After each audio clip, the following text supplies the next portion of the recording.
Hello everyone, this is me Shreya. Welcome to my YouTube channel Shreya Learners Education. तो आज हम पढ़ने वाले हैं हिस्ट्री का क्लास 6 NCERT का chapter number 4 What Books and Burials Tell Us के क्वेश्चन आंसर्स। तो क्वेश्चन नंबर 1 हम देखेंगे मैच द कॉलम्स। तो सुक्ता, चरियट्स, यज्ञ, दास, मेगालिथ, इनको हमें क्या करना है, मैच करना है। तो इनके जो आंसर्स हैं वो ये दिए गए हैं। सुक्ता वेल सेड, चरियट्स जो कि रथ होते हैं जिनका हम बैटल्स में यूज़ करते हैं। यज्ञ मतलब यज्ञ किस चीज़ में होता है, सेक्रीफाइस। यज्ञ में क्या होता है, सेक्रीफाइस किया जाता है यज्ञ जब हम करते हैं।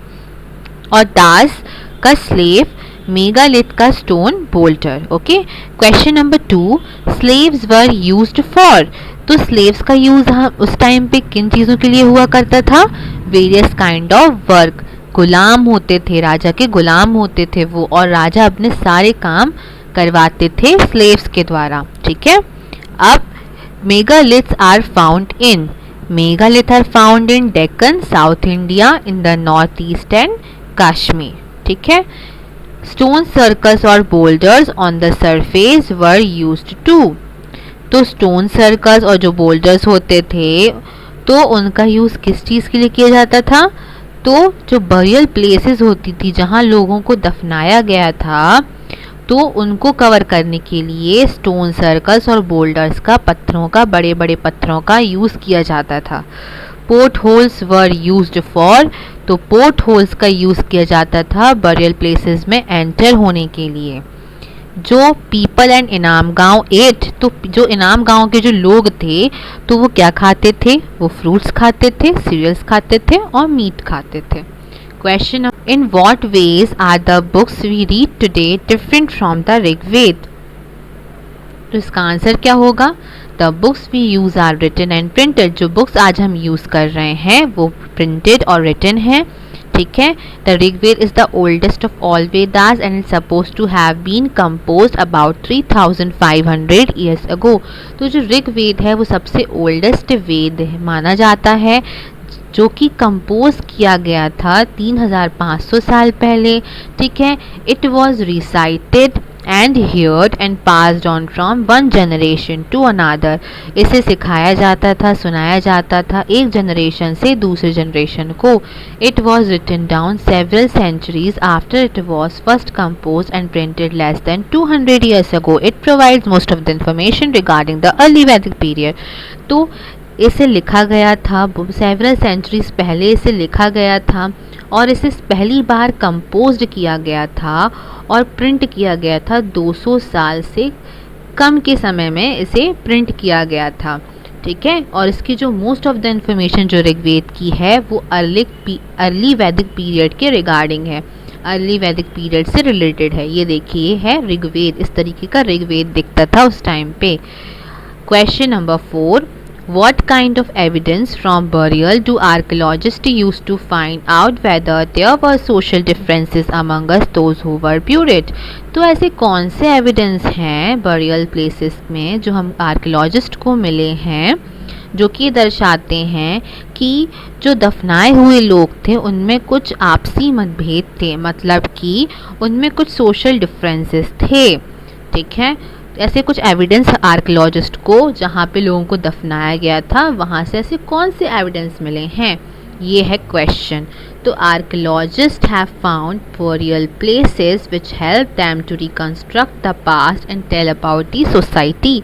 तो आर्कियोलॉजिस्ट ने ऐसे बरियल प्लेसेस को खोजा जहाँ से वो पास्ट को रिकंस्ट्रक्ट कर सकते थे और सोसाइटी को बता सकते हैं।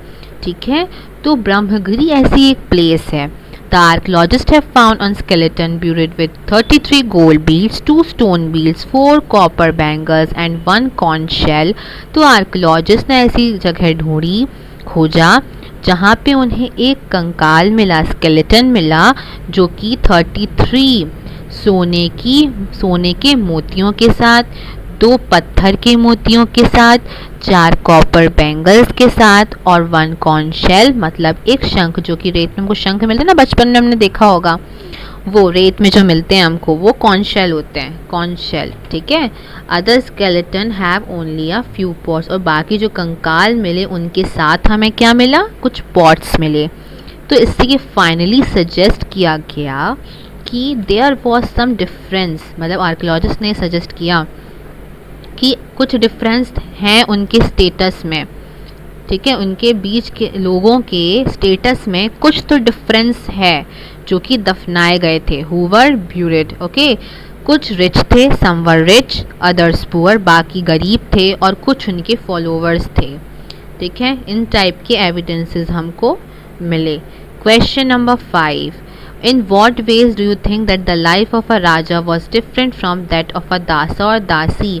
तो आपको किन तरीक़ों से लगता है कि जो राजा की लाइफ है वो बहुत ही अलग थी दास और दासी की अपेक्षा, ठीक है। तो इसका आंसर हम देखते हैं। इसका आंसर है the words like Raja, dasa and dasi are used to describe the people found in the Rigveda.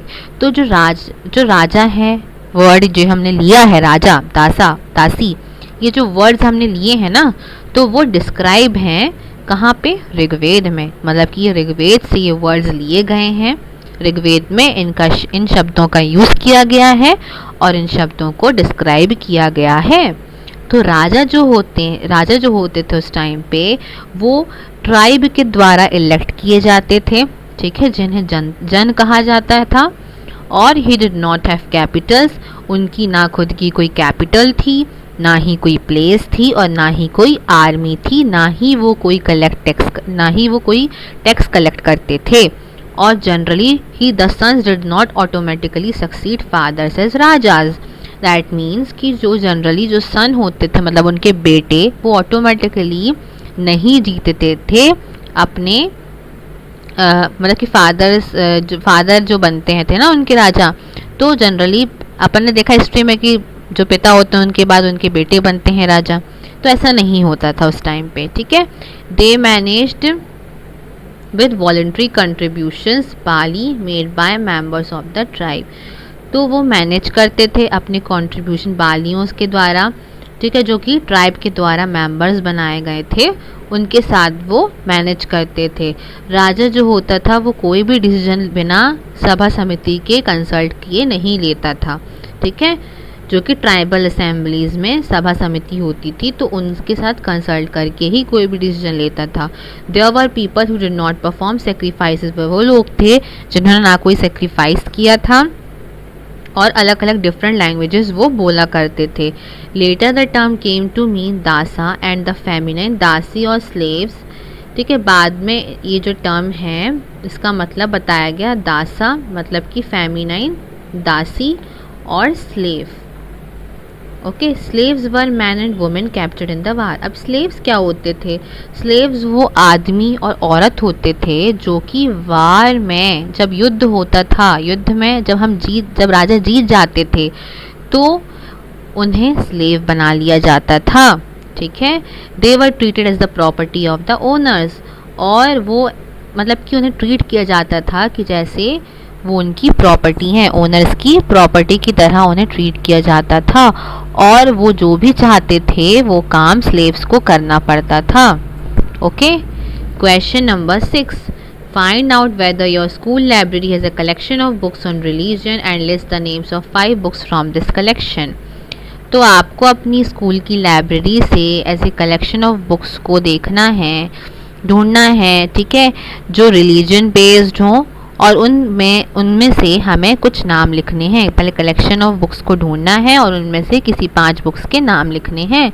तो इसमें लिखे हैं Guru Granth Sahib, Zend Avesta, Quran, Bible, Old Testament. Guru Granth Sahib Sikh based है, ज़ैन अवेस्ता ज़ोरोएस्ट्रियनिज्म बेस्ड है, कुरान इस्लाम बेस्ड है और बाइबल क्रिश्चियनिटी बेस्ड है और ओल्ड टेस्टामेंट जुडाइज्म बेस्ड है। Next question, question number 7, write down a short poem or song that you have memorized. Did you hear or read the poem or song? How did you learn it by heart? तो ऐसे हमें short poem लिखनी है या song लिखना है जो आपको याद है, जो आपने कहीं सुना है और जो आपने कहीं पढ़ा भी है, ठीक है, या वो आपके बहुत दिल के करीब है, तो आपको वो पोएम या सॉन्ग लिखना है। तो इसमें लिखा गया है a song which we have memorised, it is a song from film Jagriti, sung and written by the legendary poet and singer Kavi. तो ऐसा सॉन्ग है जो कि हमें मेमोराइज है, जो कि फिल्म जागृति का है 1954, जो कि गाया हुआ है, लिखा गया है, लेजेंडरी पोएट हैं और सिंगर हैं, कवि हैं, उनके द्वारा ये लिखा गया है, गाया गया है। और we hear and saw this song in film Jagriti, हमने ये सुना है और देखा है फिल्म जागृति में। सॉन्ग को हमने सुना है और देखा है फिल्म जागृति में 2-3 टाइम्स ऑन टीवी, 2 से 3 बार टीवी में भी देखा है। और इंडिपेंडेंस डे के दौरान, रिपब्लिक डे सेलिब्रेशंस के दौरान this song is very often broadcasted by all India radio and even telecasted by Doordarshan on TV. तो इस सॉन्ग को गाया गया है, लिखा गया है एक लीजेंडरी पोएट, कवि के द्वारा, जिन्हें हमने सुना है, देखा है फिल्म जागृति में, 2 से 3 बार टीवी में देखा है।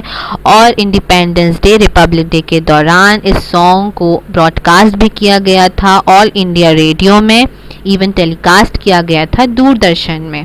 ठीक है, इसके अलावा जो भी आपको सॉन्ग पोएम के बारे में लिखना है वो आप लिख सकते हैं। ये जो आंसर है वो कंपलसरी नहीं है, ये आप ओन इंडिविजुअल, आपको जो भी अच्छा लगता है वो आप लिख सकते हैं उसके बारे में। Okay, next question, in the Rigveda people were described in terms of the work they did and the languages they spoke. In the table below fill in the names of 6 people you know, choosing 3 men and 3 women. For each of them mention the work they do and the language they speak. Would you like to add anything else to the description? तो ऋग्वेद में जो people describe किए गए हैं अपने काम के अनुसार, ठीक है, और जो लैंग्वेजेस बोलते थे उनके अनुसार, तो ये जो टेबल दी गई है नीचे, इनमें आपको 6 लोगों के नाम लिखने हैं, जिनमें से 3 मैन को आपको लेना है और 3 वुमेन को लेना है, और उनके काम को बताना है, उनकी लैंग्वेजेस को बताना है, जो भी आपको पसंद है उनको बताना है और उनका डिस्क्रिप्शन देना है। ठीक है, तो in the Rigveda people were described in term of the work they did and the language they spoke. तो ऋग्वेद में डिस्क्राइब किया गया है जिन लोगों का नाम, वो हम यहाँ नीचे दे रहे हैं। तो पहला इनमें बताया teacher in my school, female teaching. ठीक है, एग्जाम्पल ये आप देखिए यहाँ पे क्या क्या नाम दिए, teacher, doctor, vegetable sellers, maid servant, driver male, sales girl. ठीक है, आप कुछ भी लिख सकते हैं अपने मन से, this is not the compulsory answer. Okay, तो टीचिंग लैंग्वेज, हिंदी बोलती हैं मेरी टीचर, और sometimes they act the scene with the help of the children. तो कभी कभी वो हमारे सीन एक्ट कर लेती हैं, हमारे सीन को चिल्ड्रन की मदद से। फिर डॉक्टर लिखा है यहाँ पे जो कि मेल लिया है, वो मेडिकल ट्रीटमेंट देते हैं। ठीक है, और हिंदी बोलते हैं, और कभी हमारी बॉडी को एग्जामिन करते हैं, बॉडी पार्ट्स को एग्जामिन करते हैं, मेडिसिन देते हैं और इंजेक्शन का डोज लगाते हैं। ठीक है, वेजिटेबल सेलर्स जो कि वेजिटेबल सेल करते हैं, हिंदी बोलते हैं, use haggling tries to give less weight. Maid servant female does household work, Hindi sometimes cook food and very often take leave. Okay, आपको समझ में आ गया होगा। Thank you so much for watching. और यदि आपको इस चैप्टर से रिगार्डिंग कोई भी डाउट है तो आप कमेंट सेक्शन पर मुझसे पूछ सकते हैं, एंड इसका जो नेक्स्ट वीडियो होगा वो इसके बाद आ जाएगा, नेक्स्ट चैप्टर का। सो प्लीज़ यदि आपको ये वीडियो पसंद आता है तो आप लाइक कीजिए, सब्सक्राइब कीजिए, अपने फ्रेंड से शेयर कीजिए, और कोई भी डाउट आता है तो कमेंट कीजिए। Thank you.